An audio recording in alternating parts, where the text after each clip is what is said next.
This is Dan Schneider. On this Dan Schneider video interview, the subject is creativity. I'm speaking with Howard Bloom, and we will begin the conversation in a moment. I am speaking with Howard Bloom. I've spoken with him on a number of times before. I also did an interview about a year or so ago with him about alternatives to the Big Bang Theory. But here I want to speak with him since he's written about the idea of creativity immanent in the cosmos before.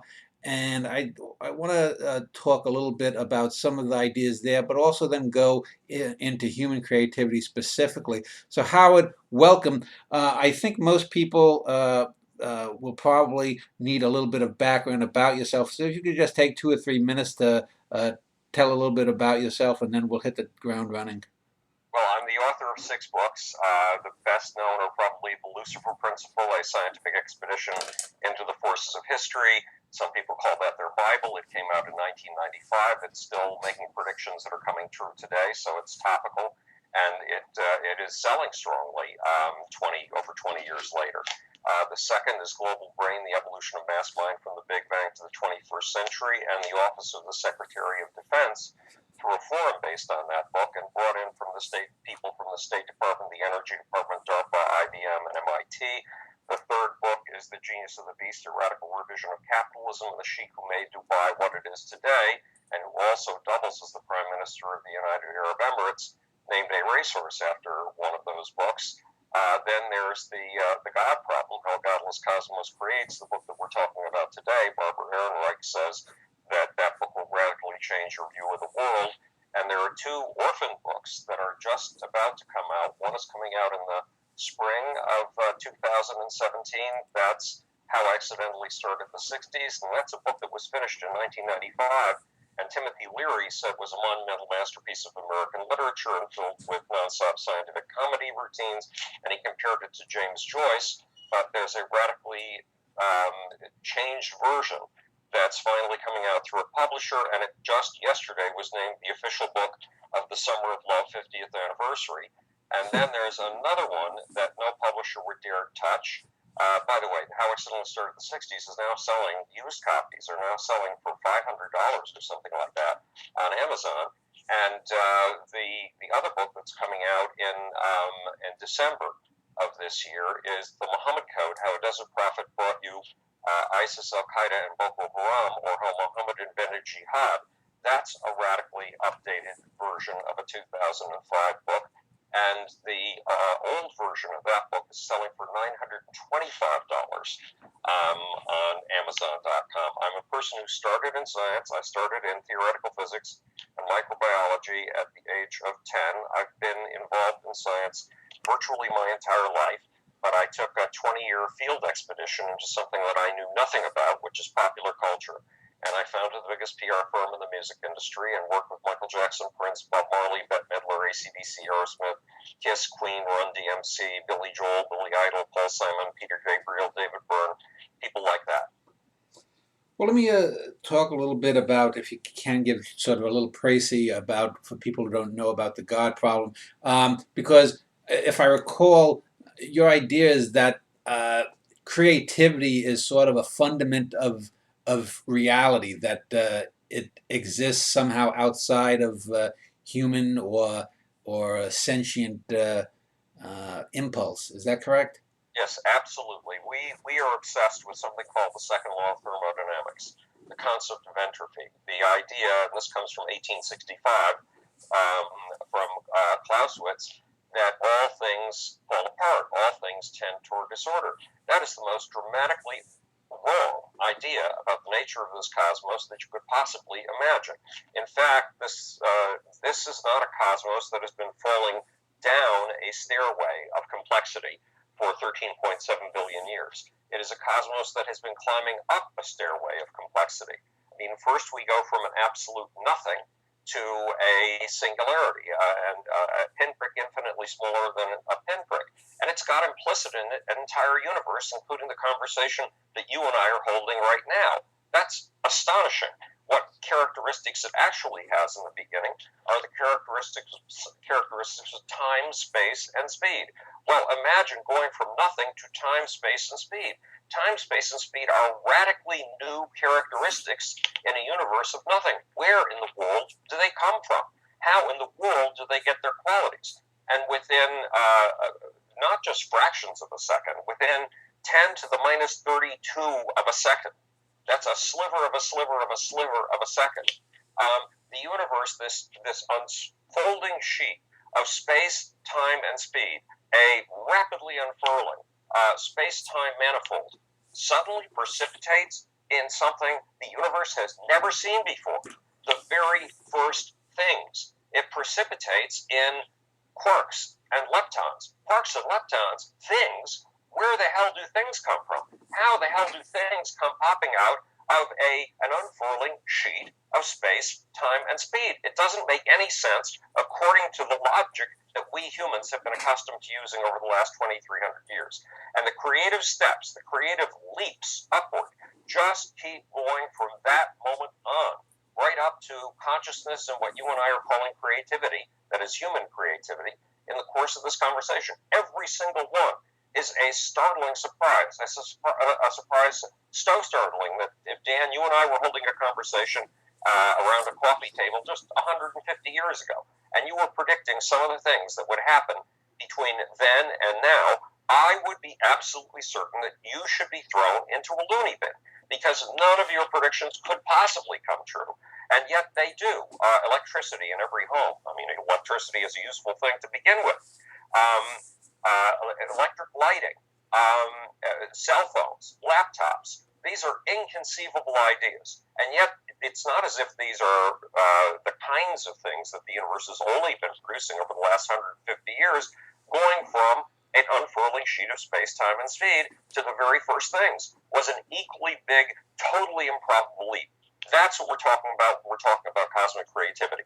And if our science does not account for cosmic creativity, and at this moment it does not even attempt to, then our science is about nothing. Our science is to what science should be, what Aristotle's thinking was to what philosophy would become. That's a bad example. Was it what a caveman's thinking would have been to what Aristotle was thinking. We are in the most primitive stages of human thought imaginable if we cannot account for cosmic creativity. Would you then posit cosmic creativity as a fifth fundamental force?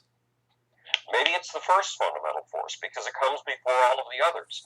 It comes because when we're talking about the fundamental forces, we're talking about the strong force, the weak force, the electromagnetic force, and gravity.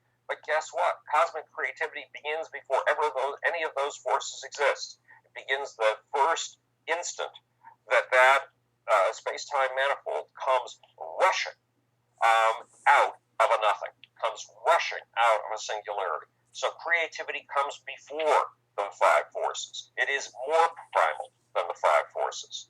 But it's an interesting way of putting it, Dan. Yeah, well, you know, the old canard was that a watchmaker needs a watch, and therefore someone would argue, and a theist would argue, opposite of what your book's subtitle is, How a Godless Cosmos Creates, that if creativity is somehow immanent in the cosmos or the universe, the multiverse, whatever you want to term it, there must be something, some deity, some creator, something that underlies that even. So you would get sort of this regressive turtles upon turtles upon turtles.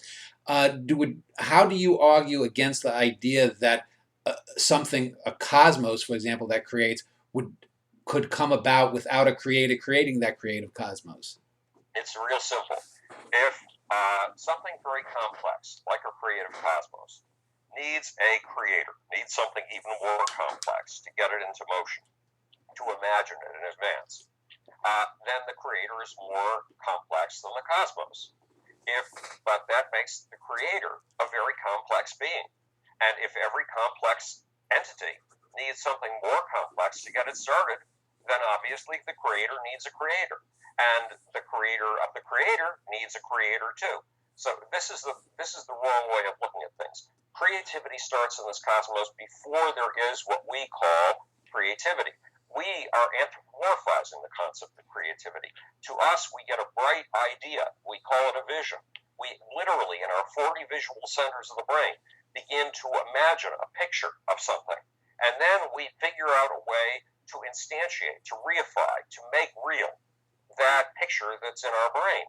Well, the cosmos doesn't have 40 visual centers, and why would it have to proceed from something so primitive as 40 visual centers? Why would it have to preconceive something in the sense of having a picture of it, then look around to figure out how to make it real? There's another form of creativity, and it's a creativity that takes place without consciousness, without imagination, without images appearing in a head somewhere. And it's the real basic form of creativity. The form of creativity that works with 40 visual centers and starts with a vision, hey, that's more primitive of all things and more recent. Cosmic creativity, though, would you say that it's not a volitional thing? Because you don't argue for the say, you know what the Gaia theory is regarding Earth. You don't argue that, for example, that the cosmos is in and of itself a living thing. This creativity would then have to be what I would just said, non-volitional. That it's something that's a property. It's not something that there's any kind of sentience, cosmic or any way else behind. Correct?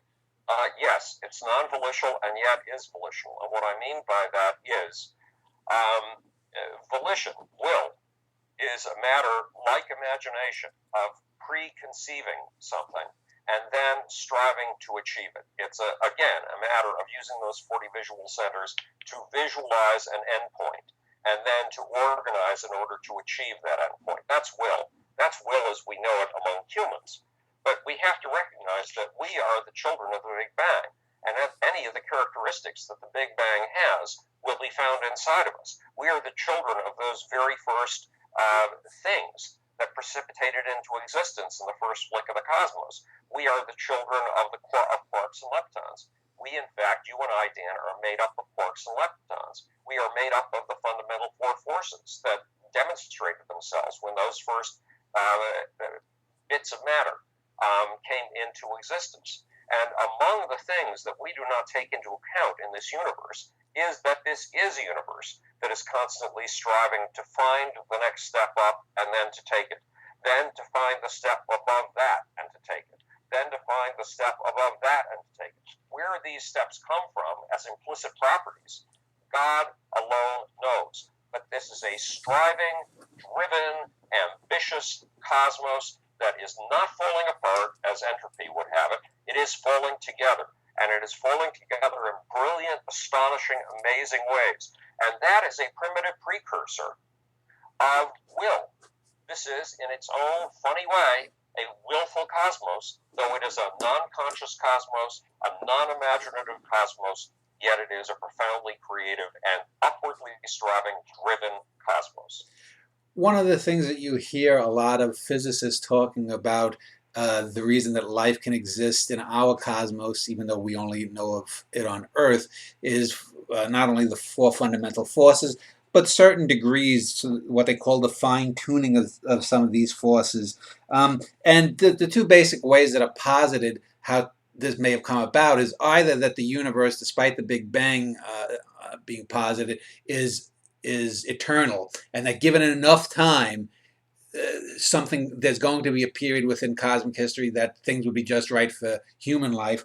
Or the other one is the idea of another series I'm doing about people who are proponents of the multiverse, meaning many cosmoses, many things. So you're bound to get one where we could get a human-like life.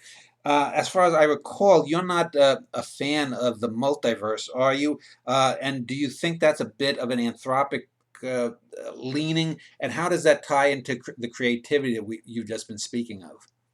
Well, I'm not a fan of the multiverse, and I'm not a fan of the 27 variables. I think the 27 variables are an artifact of a system, the current grand unified theory of basically of elementary particles and their constituents, and it's artificial. That theory, as yet, there are certain basic things that theory simply doesn't take into account whatsoever, certain aspects of the cosmos it simply cannot grapple with. So I think that those 27 variables will eventually appear to be far less significant than they are today.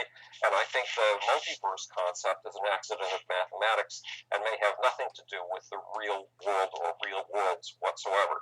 But life is seemingly inevitable for very different reasons. Once upon a time, when the first atoms came together, about 380,000 years into this cosmos existence, they first evolved, or they first fell together, and they were utterly shocking and surprising. I mean, up until then, we'd had protons and we'd had neutrons, and we'd had electrons and photons, but they were colliding with each other like bullets, colliding head-on at super-duper speed, and then immediately bouncing off and colliding up against other particles. So if you, Dan, and I had been at a coffee table since the beginning of the universe, and you had been making incredibly imaginative predictions, and I was the crusty old crank pointing out that your predictions couldn't possibly be right, by now you'd have made quite a few good predictions. And the prediction you would make next is, okay, see those giant things, this relatively speaking the size of Empire State Buildings, and see those tiny little things, relatively speaking the size of your fist?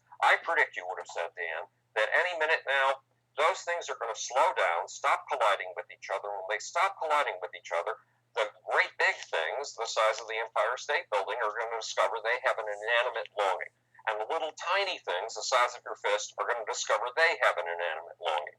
And it's the two of them, the little one and the big one, are going to discover they have their inanimate longings to precisely fit each other. And Dan, I would have known you were crazy, because these things, for 380,000 years, they've been slam banging and bashing into each other. That's all they've been doing.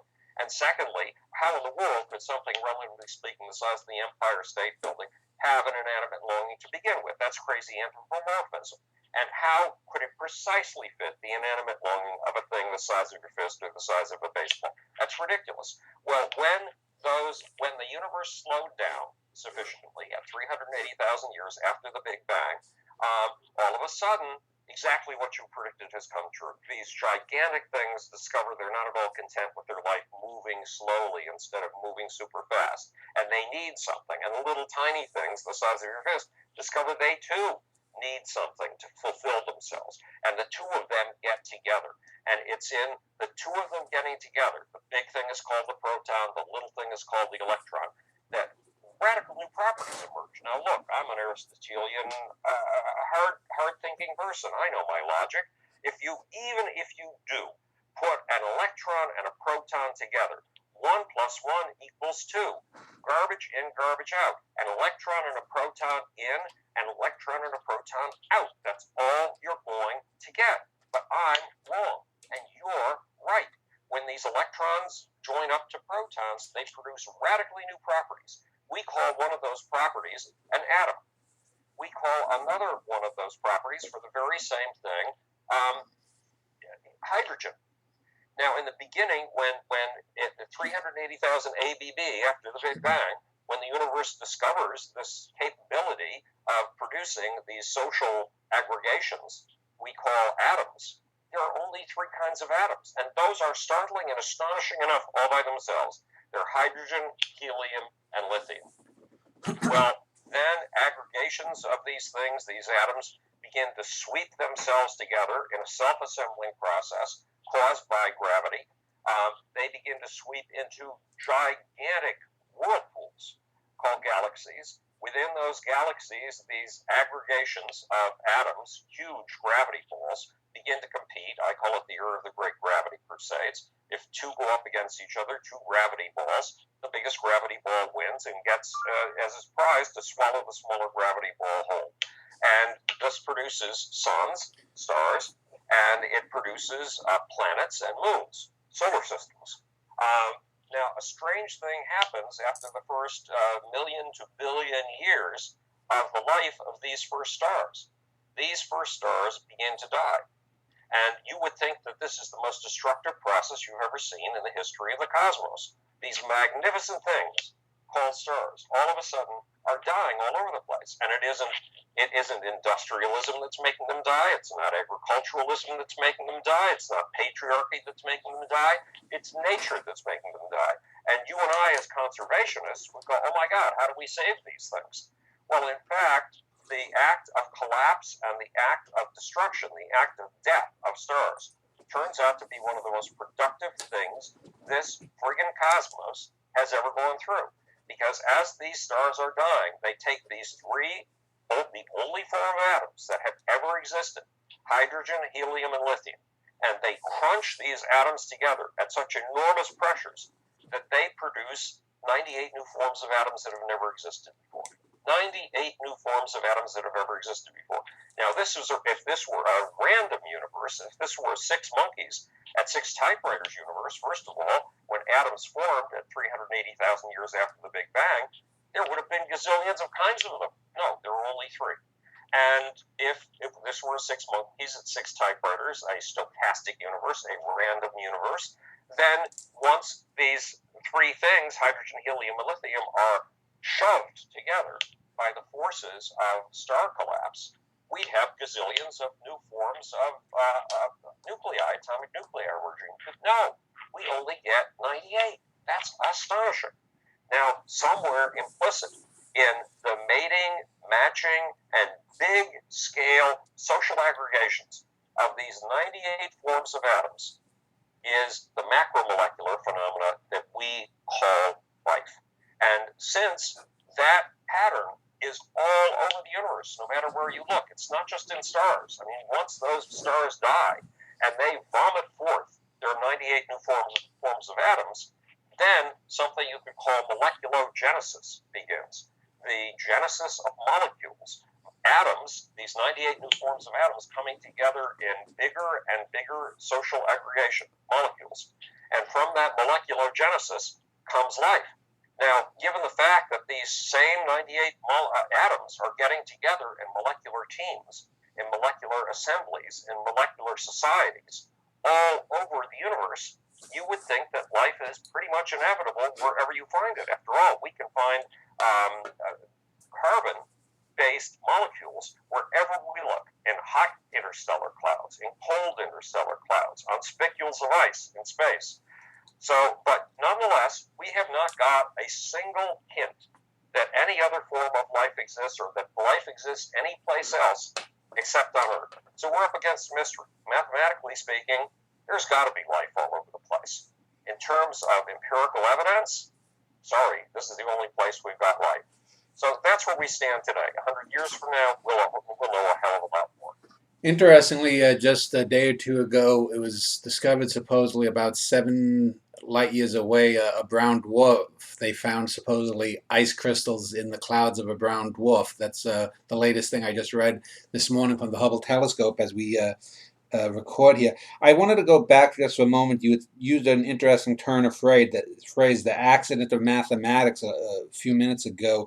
And I've always argued that math is something that is a human creation. It's a language, just like music has its own language, just like communication verbally between humans have many different languages. I think a lot of the problems that we see in the universe when we're measuring things or we're talking about dark forces and supposedly 90+% of the cosmos being unknowable to us at this moment, I think that there could be alien or other kinds of mathematics that could adequately explain these kinds of things. Do you think that mathematics as a whole, as we practice it as humans, is an invention, a creative tool, or do you think it is something that's imminent in this creative cosmos? I agree with you, Dan. I think that it's a language. Now, any language has to match reality in order to be of any use and to hold up over the course of time.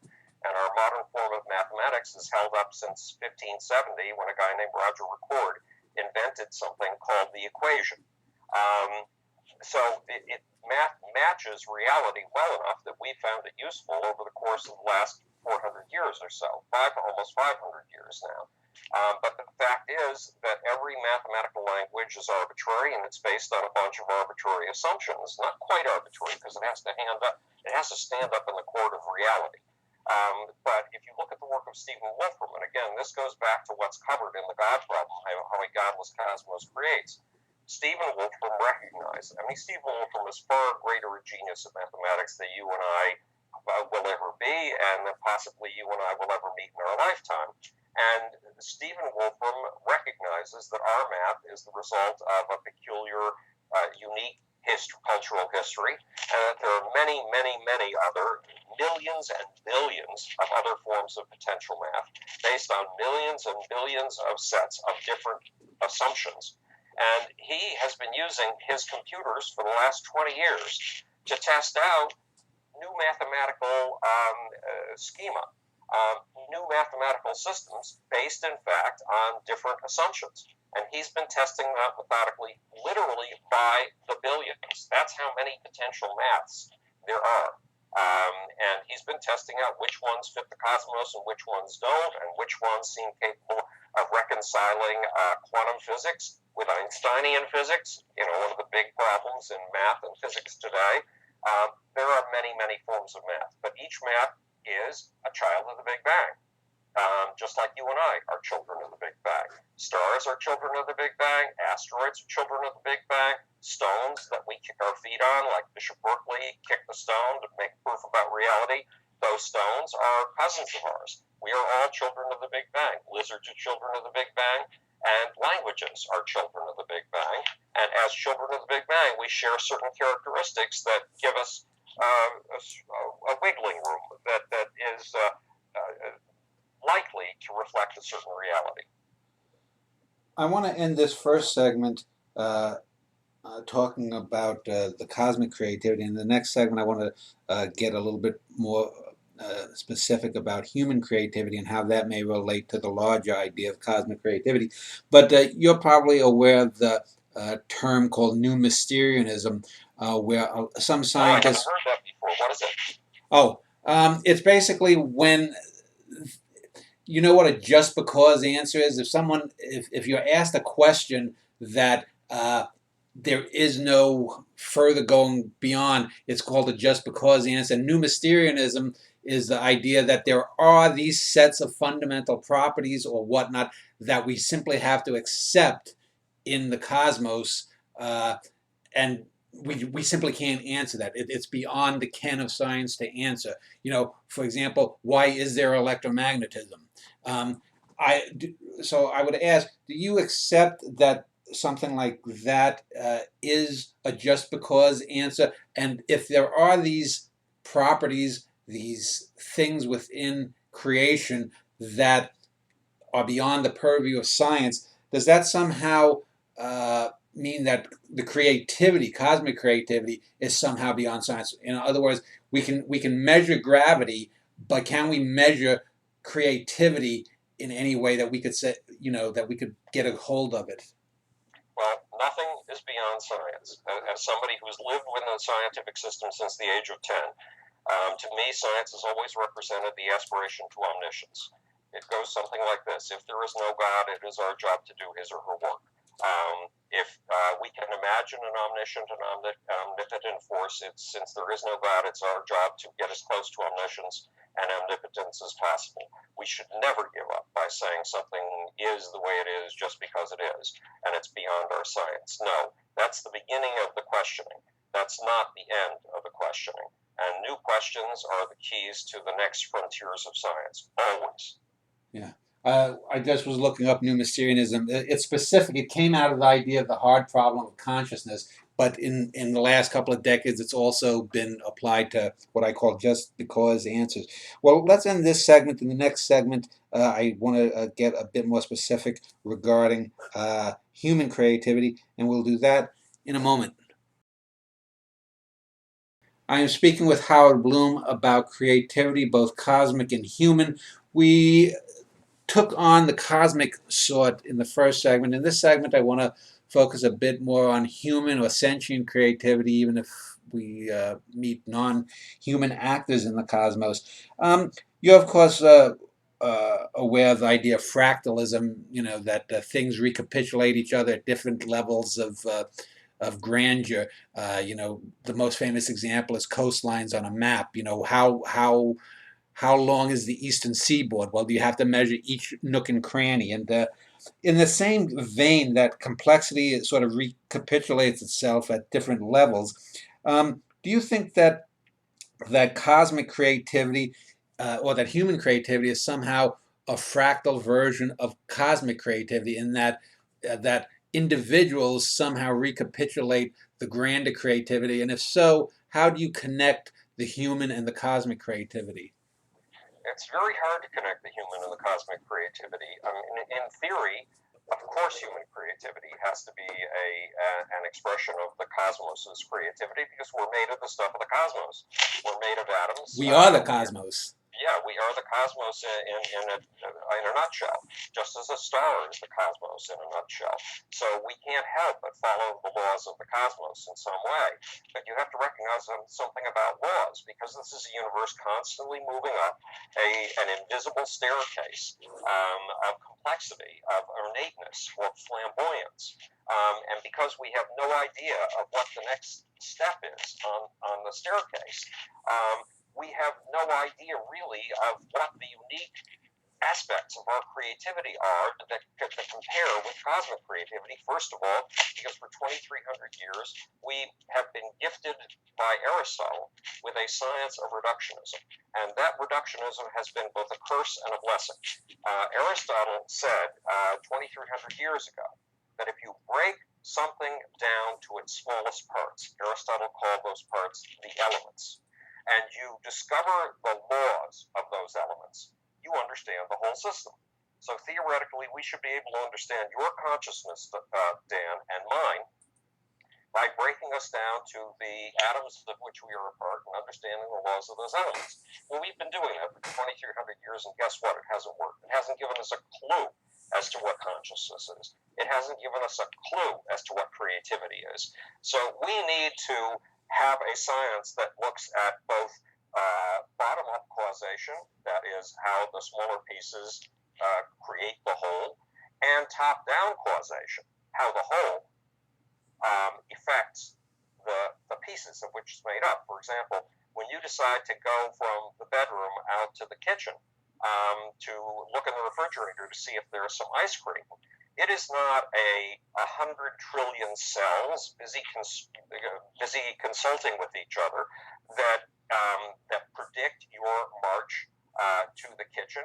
It's your conscious self that has an image of the refrigerator and an image of the ice cream that is making the decision to go. It is something so ephemeral, consciousness, making that decision, that we have meeting after meeting in Arizona every single year about what the hell consciousness is.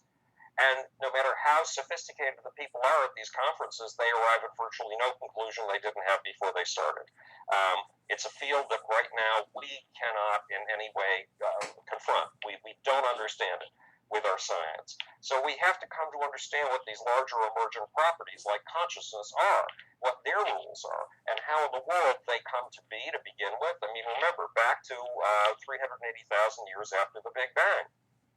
One of the biggest mysteries imaginable came about when that first electron and the first proton discovered they had precisely fitting inanimate needs. All of a sudden then, emergent properties began to pop out. First of all, the electron discovered that it could only exist in the region of the proton. I mean, it had to exist in the region of the proton. The two needed each other.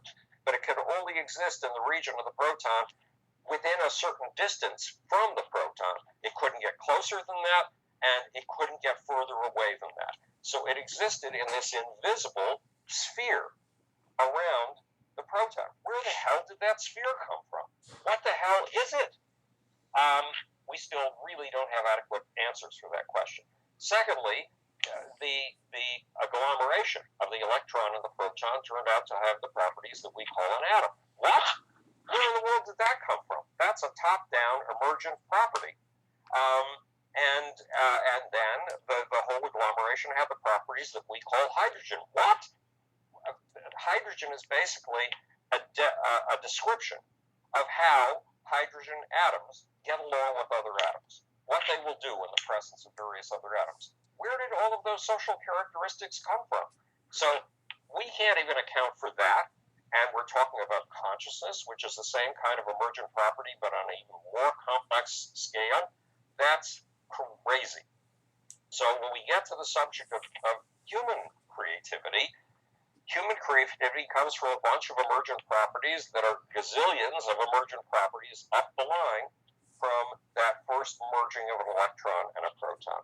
And all kinds of surprising emergent properties have emerged since then, but because our science focuses only on constituent parts, on reductionism, on reducing things to their elements, as Aristotle called them, on reducing things to their smallest parts, that's all we got a science of, smallest parts. And we don't have a science of larger wholes yet. And consciousness and creativity, the human form of creativity, are going to turn out to be all about larger wholes, which is what we have to develop almost from scratch, a science of today, including a vocabulary of a taxonomy of emergent properties.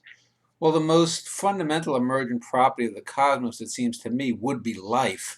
There's a famous line from an old sci-fi book, I forget who, that says sort of life was the rust on small rocky worlds, and yet from this, That's wonderful. but from this emergent property, we get life and we get complexity. Things emerge from complexity, and certainly since we human beings and our brains and our minds are parts of the cosmos, we can never be more complex in it in a certain sense. But people often talk about the human brain, as far as we know, being the most complex thing in terms of all of the trillions of connections made between neurons. If that is the case, that as far as we know, the most complex thing in the universe is the living human brain, does that mean that when Beethoven was composing whatever great symphonies he was, when Goya was painting whatever great paintings, when Melville was writing Moby Dick, that in a certain small, limited sense, that those were greater acts of creativity than, say, the Big Bang, in a sense? Well, let's go back to the assumption that we can never be more complex than the universe that we come from. In fact, the universe has been generating flamboyant, astonishing, extravagant new forms of creativity ever since, and new forms of existence ever since she got started. I mean, information, if you want to characterize complexity as information's been on the increase ever since the beginning of the cosmos. There's an example in the God problem, how a godless cosmos creates, of starlight. Now, when this first planet first gelled 4.5 billion years ago, starlight was not information. There were photons reaching the surface of this planet from distant stars, from stars as far away as 13.5 billion light years, and yet it meant nothing. There was nothing on the face of this planet capable of interpreting it. And for information to exist, at least according to the God problem, how a godless cosmos creates, for information to exist, you need a receiver. Anything that a receiver can interpret is information, and there were no interpreters on the face of this planet. When life forms first began to come together, those life forms responded to the rhythms of the solar system. They responded to the rhythms of night and day. They responded to the rhythms of the moon. They were responsive to signals coming from the heavens, but not stars. So starlight was not information yet. But when you got the first astrologers in ancient Babylon and in ancient China, and those guys began to look at the stars, and those guys began to see constellation in the stars, and those guys began to interpret. They told their kings on the basis of the movements of the constellations, the movements of the stars relative to each other. They told their kings when it was going to be a good year agriculturally, when it was going to be a bad year agriculturally, whether it was going to be good for sheep and cattle or bad for sheep and cattle, whether it was going to be a good idea to let gossip continue going on in the court, or whether it was going to be one of those years when you had to stop gossip cold in its tracks, and whether it was going to be one of those years when distant empires would suddenly come in and plunder the hell out of you, or whether it would be a relatively peaceful year. They got all of this by reading the stars. So all of a sudden, starlight became information. And then modern astronomy began with Galileo, and we went from a guy with one telescope looking at the heavens, Galileo, who took this Dutch invention called the spyglass and adapted it so that you could see the stars and the planets, to the point where we probably have somewhere in the neighborhood of 5 million telescopes in this world, and 5 million people all equipped with sufficient knowledge to interpret the stuff coming from those telescopes. Because remember, we don't just have tens of thousands of professional astronomers today, and they're really big telescopes. We've got millions of astronomical hobbyists with very sophisticated telescopes, all pointing their telescopes at these little dots of light in the heavens and making elaborate interpretations based on what they see. So the amount of information produced by stars, the amount of interpretation, has gone up almost infinitely since the beginning, the first coalescence of this planet. And in the same way that information is on a constant increase in this universe, so is complexity, so is ornateness, so are emergent properties. So there is something wrong even with the first law of thermodynamics that says that the amount of matter and energy is always the same. Yes, that's true so far as we know. But the fact is that what is made out of that energy and matter is on a constant exponential increase. Well, we've talked basically about the past, cosmic creativity, and a little bit about human creativity. Let's turn the lens around the other way and look towards the future of creativity and increasing complexity. Probably culturally here, as we record in 2016, the biggest idea of the increase of complexity comes from those people who believe in what is termed as singularity and artificial intelligence. And artificial intelligence seems to, in some ways, be, we're going to get it sometimes, whether it's in a few decades or in a century or so, that we're going to get some kind of artificial intelligence. How much it will be, how efficient it will be, the parameters we're not quite certain of. Let me just first ask, are you a believer in the singularity, the idea, Ray Kurzweil's idea of the singularity? And if so, what does that represent in terms of complexity and creativity? Well, in a sense, the singularity seems to me to be a silly idea. And it's a silly idea because it assumes that at some point in time, originally it was supposed to be 2005, and now it's supposed to be something like 2035. All of a sudden, we're going to go through a change so radical that we'll no longer be human. We'll be post-human. And in fact, we've been going through changes that make us post-human every 5 years. We started going through changes that made us post-human in the year 1800 at the rate of once every 15 years. And now we're doing it at the rate of once every 5 years, and the pace could even pick up from there. And what do I mean? Well, in 1800, the steam engine had been invented. The steam engine had been commercialized so that you could make lots of them and sell them to lots of people in order to get all kinds of factories up and running. But Sir Walter Scott, who was a pretty well-recognized intellectual figure, said there's no way in hell that these steam engines of yours are ever going to prove applicable to transportation. No way they'd ever be able to move ships. No way they'd ever be able to move land-going vehicles of any kind. He was absolutely certain of it. Within a very short amount of time, we had the first railroad trains up and running. It took about 15 years from 1800. And when the first railroad trains started running and started not flattening their track, because originally tracks were used for wagons that were drawn by donkeys or horses. So the track by far preceded the railroad train, by far preceded the use of the steam engine for locomotion. Then two guys named Stephenson and Trevithick built the first model locomotives and had them shuttling around on tracks in their living rooms, which was pretty impressive. But when they tried building full-scale locomotives, the locomotives literally flattened the tracks. They could not really be used. Okay, once they solved that problem, then another expert came along and said, well, these things are never going to be able to go faster than 15 miles an hour, because if they do go faster than 15 miles an hour, and if there are people on them, the wind will be sucked out of the lungs of those people and they will die. Well, Dan, what's the highest speed you've traveled this year? Yeah. So the experts were continually wrong about these things. And with each of these leaps forward, like the introduction of the steamboat, like the introduction of the railroad train, the nature of what it meant to be human changed. There was no way you were going to go from Birmingham to London except on a multi-day trip in 1800. But by 1830, you could do it easily and at an affordable price. In fact, you could take day trips from Birmingham or from London out into the countryside and then go hiking during the weekend and then get on a train. This is as early as 1830. And then come back home to London again. Absolutely impossible in previous eras. What did that mean for the intellectual idea of what the countryside was? Because you hadn't really been able to see the countryside except by marching out of town as long as you could walk and then turning around and marching back home again up until then.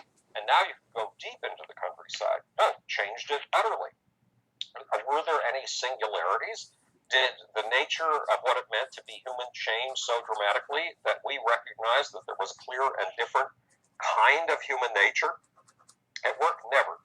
The stability of our concept of human nature is so profound that we can read Aristotle's works from 2,300 years ago and feel that he lived in the same world that we live in, forgetting that he lived in a radically different world than we did. Why?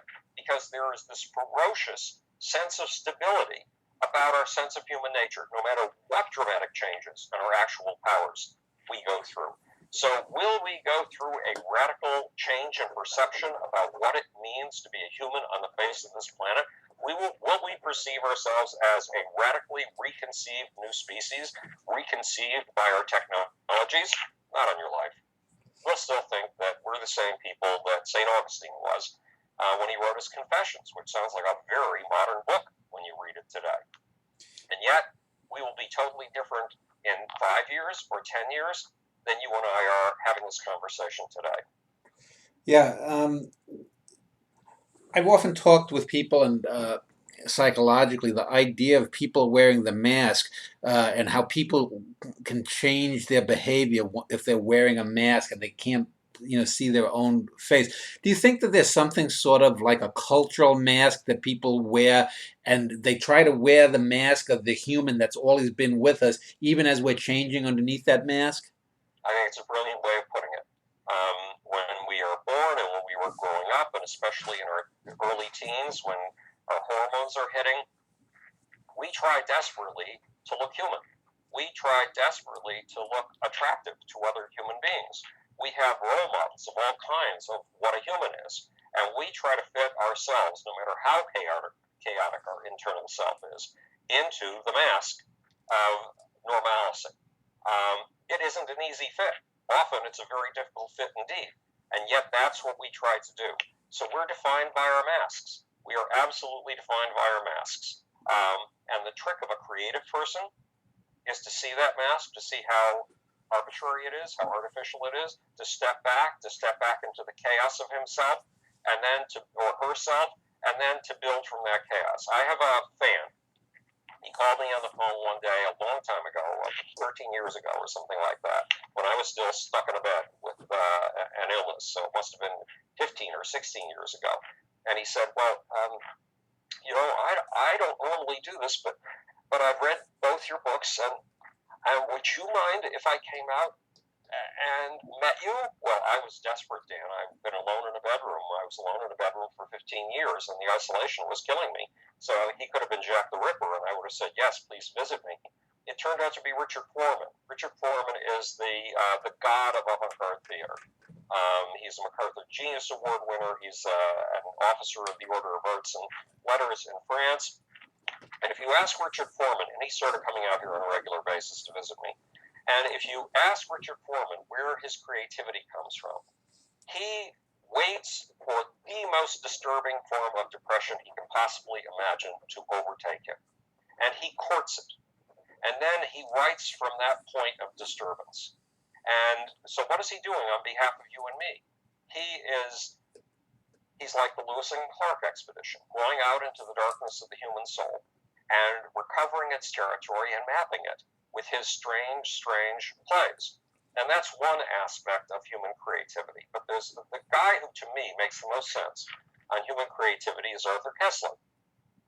And Arthur Koestler says that creativity comes from outsiders who, because they're outside of virtually every field, they're not well accepted, not readily accepted in any individual specialty, are capable of seeing what's valid in terms of technique or concept in field A, and then applying it to field Z where it's never been applied before. I know that's how I've spent my life. I've been an outsider since I was 2 years old.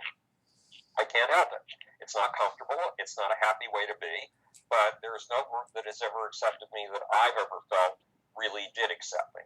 So I've been an outsider wherever I've gone. You know, Buzz Aldrin kidnapped me into the space community, and I run a space group, but I'm definitely an outsider to that group. I'm co-designing a multiplanetary mission at Caltech, but I'm definitely the outsider in that crew. My artwork, my photography has been shown at Art Basel, which is the most competitive art festival in North America, but I'm definitely an outsider to the artistic community. I've been in theoretical physics since I was 10 years old, but I sure as hell am an outsider to that community. But because I'm an outsider to all of these communities and a good deal more, it's possible for me to pick up the concepts from one field and apply them to a field they've never been applied to before, and that's a gift. So it turns out that as cold and isolating as being an outsider for your entire life is, it's a gift, and it's a creative gift. I wanted to talk about what I would call the hard and soft future of human creativity. When I talk about the soft future, when you're talking about cosmic creativity constantly increasing, I've often said to people, for example, in writing poetry, where I first started writing, that someone like Walt Whitman fundamentally has to be a greater poet at his best than a Shakespeare, because he had 250 more years of cultural knowledge, 250 more years of science and history to draw from. He also had 250 years more of poets between him and Shakespeare to draw from. Just as a great poet now will be greater than Whitman, and a great poet in 500 years, the greatest of them, will be better than those that came before them. And also that you will have art forms and newer works to be influenced by. And then I look at the what I would call the more hard approach to why I think human creativity will get greater, and that's, I think, the merger with artificial intelligence. I've never been one of these people that thinks like the robo-apocalypse, and I'm not a big fan of the singularity either. But clearly, with things like Google Glass, which is very incipient, we're going to eventually have the equivalent of the old $6 million man thing, with brain implants and implants here and there. And as humans go out to different planets and whatnot, we'll probably speciate into different forms of humanity, that will be bioengineered for different environments. So I think creativity, if you grow up in 500 years on a Saturn colony, one of the moons of Saturn, or 500 years after that on an Alpha Centauri colony or something, you're going to have all of the history that we've dragged along with us, and all of the Mozarts and the Beethovens and the Melvilles and the Whitmans and whatnot. But you'll also have things that you and I here in 2016 Skyping can't even think of. So do you think that the what I call the soft reason and the sort of the hard reason for the increase of human creativity? What are your thoughts on that? Well, everything you just said, I think, is brilliant. Theoretically, Walt Whitman should be a far greater poet than Shakespeare, because he's standing On the shoulders. Go back to that stairway Yeah. analogy. The cosmos is constantly climbing up a stairway of complexity, and it's an invisible stairway, an implicit or implicate stairway. Yes, Walt Whitman has so many more cultural levels, so many more cultural stairs to stand on than Shakespeare had, that it's ridiculous. But Shakespeare also has a big plus over Walt Whitman. Shakespeare has been considered great for over 200 years. I mean, Shakespeare was around 400 years ago in writing, but it took about until about 100 years after Shakespeare's death before Shakespeare was latched onto by people like Garrett, the playwright, and then popularized. And since then, there's a Shakespeare industry that's been built up. Look, I just came from a funeral of an aunt who was tremendously important in my life. Now, first of all, and this goes to one of the things we've been discussing, on Sunday morning, this is just a few days ago, on Sunday morning, At 9 o'clock in the morning, my aunt existed on planet Earth. By 10 o'clock that morning, the same 100 trillion cells that made up that ant were there, and they were all presumably fully functional. But my aunt, the person who'd been around for 86 years on the face of this planet and had a tremendous influence on a great many of us in her family, was gone. What the hell was gone? Yeah. Again, this is in the realm of emergent property, for which we need taxonomies. We need to take emergent property much more seriously in science. But one of the things that was said at her funeral was that she would pack her kids into her car every summer and drive them from Buffalo, New York to Stratford, Ontario to see the plays of Shakespeare. And for weeks before she would take her kids on that trip, she would have them reading the plays that they were about to see. And then for weeks after the trip, she would have them discussing these plays of Shakespeare. And my family used to do that with us, too. It was a big deal in Buffalo, New York every summer. It was a necessity. If you didn't do it, you weren't demonstrating your standing in society. That's what I mean by a Shakespeare industry. And that industry has trumpeted Shakespeare's influence so radically more profoundly than Walt Whitman's influence has been transmitted, that it's ridiculous. So Whitman should have a theoretical advantage, but in fact, Shakespeare trumps him because Shakespeare has an industry going for him. Well, yeah, I would certainly agree that with what you said in that sense. But for example, if I were to parse down, say, the 20 greatest poems of Whitman versus, say, the 20 greatest poems, whether they're sonnets or if you wanted to take the monologues from the plays of Whitman, there's a difference between the propounded greatness of something and the actual greatness. For example, I was arguing with some people online that if, for example, Leaves of Grass had spent the last 160 some years in some footlocker and was just published this year, it would still be great. And the poems would still have been great sitting in that footlocker. It's not the claim that makes them great. It's the eminent qualities, and I could go on, what makes up a great poem, etc., or what makes a great film, or what makes a great painting. Something that has those eminent qualities, that's the thing that defines the greatness. Not if I as a critic miss that, that's my flaw as the critic. That's not the flaw within the work. But let me just ask, because since you're talking about artists, and we talked about immanence and volition, I think that creativity, you have to have the natal talent. People think we're not tabula rasas. You have to have that imminent ability to do something.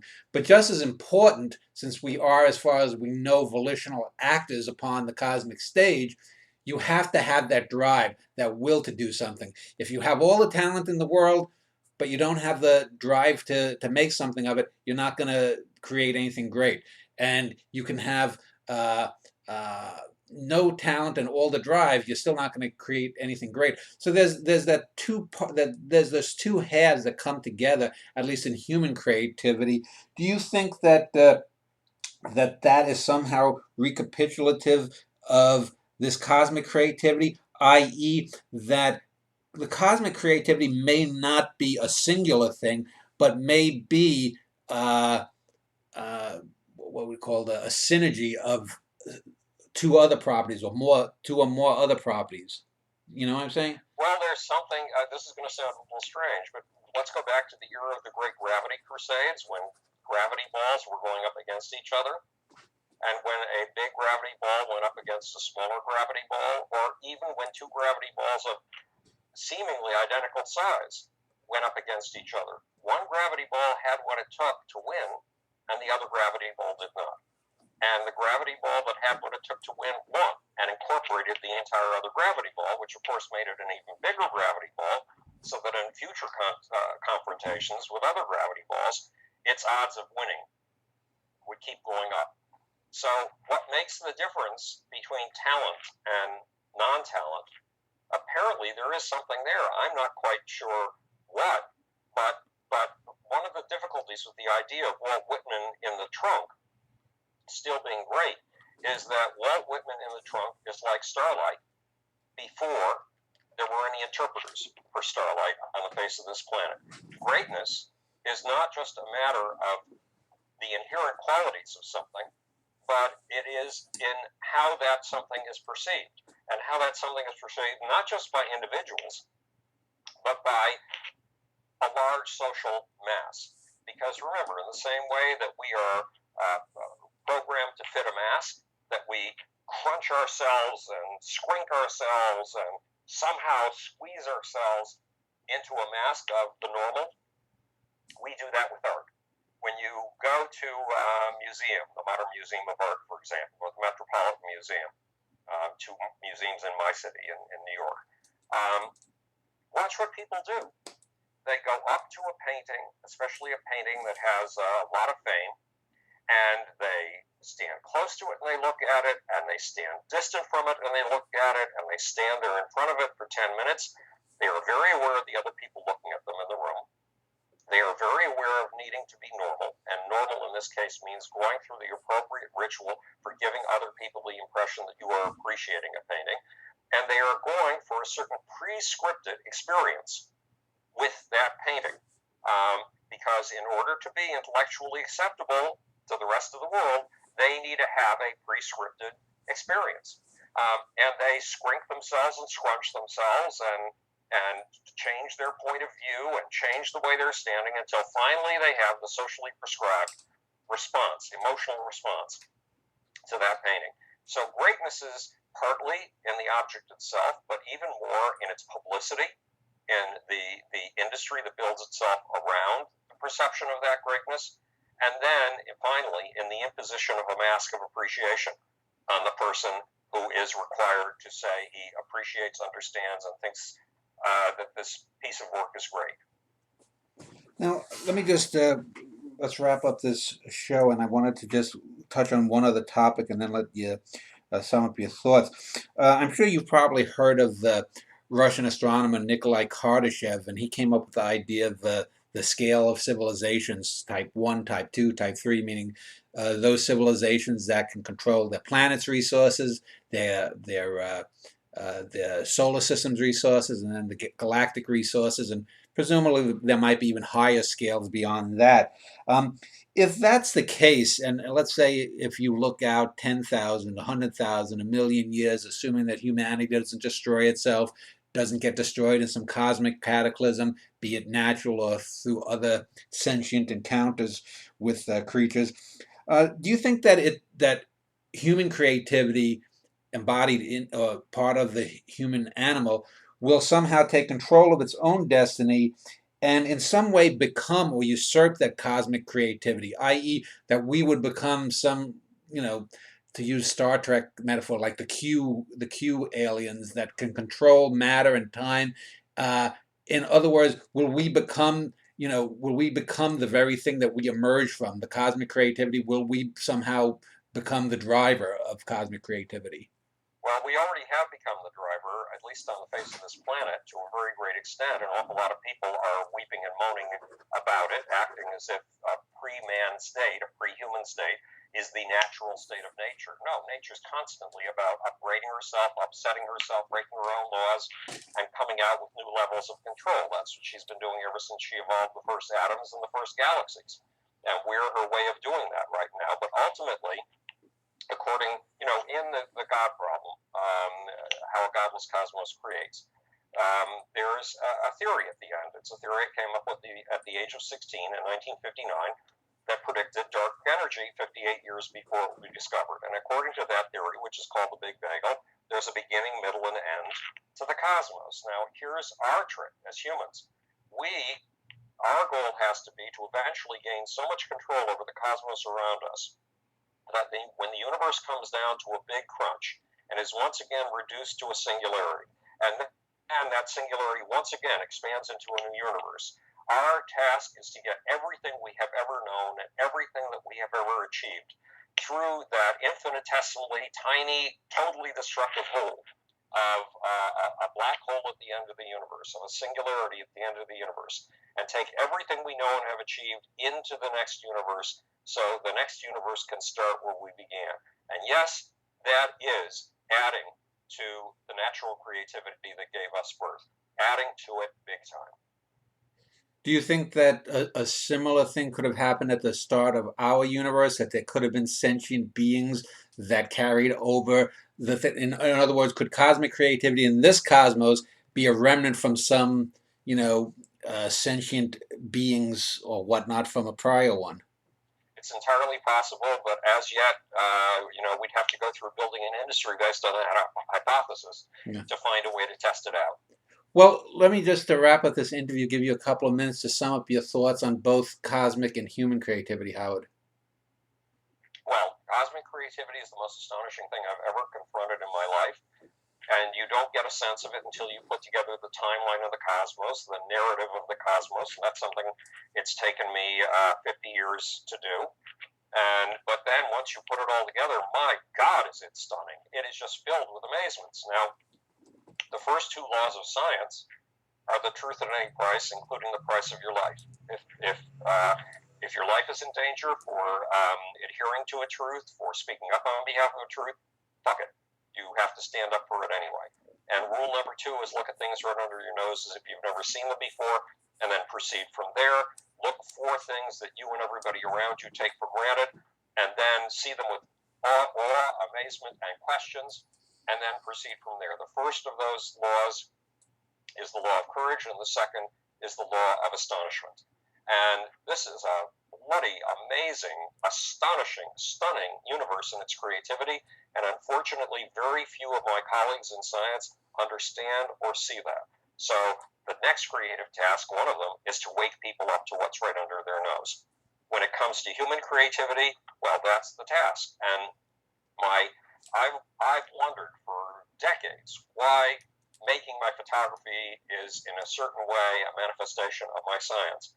And eventually I figured it out. That second law of science, look at things right under your nose as if you've never seen them before and then proceed from there, is a law about perception. It says radically reperceive things. And my photography is there to radically reperceive things that are right under our nose that we take for granted every day. And reperception, radical reperception, that's one of the foundational tasks of human creativity.